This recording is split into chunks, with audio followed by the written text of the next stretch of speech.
Əgər mən bir şey əlimdən gəlmirsə, hə istəsəm eləyim, nəsə eləyim yaxşı olsun. Məsələn, mən bir iş görmüşəm, əvvəla özüm öz ağlımla o işi görmüşəm. Məsələn, muğamları nota yazmaq, bəli. Elə bir dövr gəldi ki, gördüm ki, bizim muğamlarımız məhv olur. Məhv olur.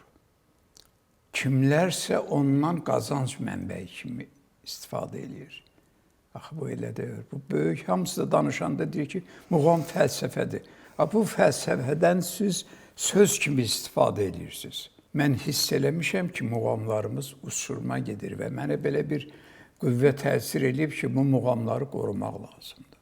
Gərək həyatda elə iş görəsən ki, izin qalmaqdan başqa da o sənətə, elmə, mədəniyyətə mənfi təsir göstərməyəsən. Və mən başladım ondan sonra muğamları yazmağa. 7 muğamı yazdım, hətta Mehriban xanıma da göndərdim. Mehriban xanım onları çap elə diskə yazdırdı. Çox belə mənə, necə deyək, böyük qiymət oldu. Amma başqaları, bizim ifaçılarımız ancaq bu muğamdan, ifaçılıq sənətindən qazanc mənbəyi kimi istifadə edir. Bugün də istifadə edir, dünən də istifadə edir.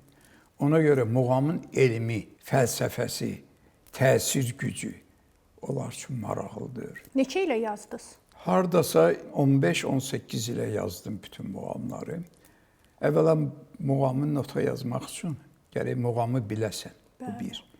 İkincisi, istinad nöqtələrində olsun ki, sən biləsən ki, düz bilirsən.